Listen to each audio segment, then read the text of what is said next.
Thought I might make a little video about one of my favorite farm handy things, IBC totes. These are basically pallets for liquid. They're standardized size. They're not square. When you look at it from the top, they're a little bit of a rectangle. These are 250 something gallons. And I love them for a lot of reasons. One is that we can move them around the farm really easy with our tractor and its fork attachment, because it's just like a forklift. We can't move them full. They're about 3,000 pounds if they're full of water, but we can move them with a little bit of water in there. They're subsidized in the sense that we can buy these things for like $35 and $40. I usually buy a trailer load of them when I go. This trailer holds about 8.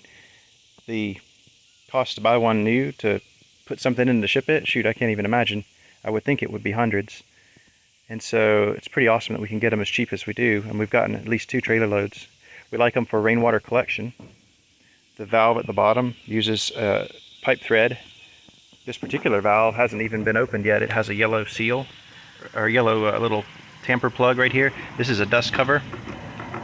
There's different types of valves, but this particular container uses actually a pipe thread valve. We're able to buy a PVC fitting that goes on that same thread. And so on our rainwater collection barrels, we actually just plumb up a PVC pipe there and then adapt it down to whatever we want. In this case, for us, it's usually a water hose, because that's what we've set up our pump inlet to be. But our favorite use is to make goat houses out of them. I'll show you how we do that. This is a completed goat house. There's a couple of steps. First, I remove the stickers. They don't stick very well anyway, but usually there's some labels and things that we take off. If you'll notice, there's some horizontal galvanized pieces here. I've cut 2 of them off of this one. I used the reciprocating saw. The angle that you hold the blade really matters, because if you come at it straight like this, you'll be poking the plastic as it reciprocates. If you come in at about a 45-degree angle, it gives you more blade travel before you hit the plastic. Of course, it's not the end of the world if you hit the plastic. You're going to be cutting it anyway.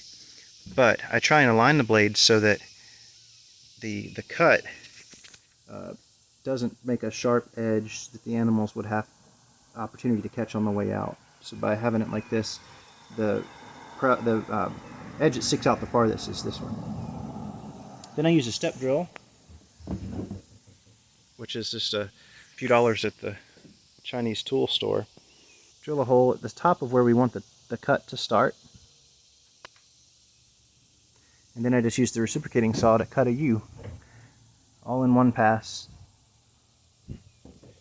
We've tried a few different door styles, but what I like about the U is that we can fold it back up, stick it through that piece of steel, and holds the flap up for us there. Gives a nice rounded edge so that the animals don't scrape on the way in and out. It takes just a few minutes. I'll do this one and show you what it looks like afterwards. Alright, here it is with the 2 horizontals cut out. Took about a minute or so.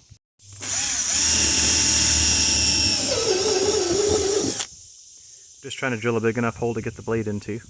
So now I started with the reciprocating saw right here in this hole that I drilled, and just made a single U cut.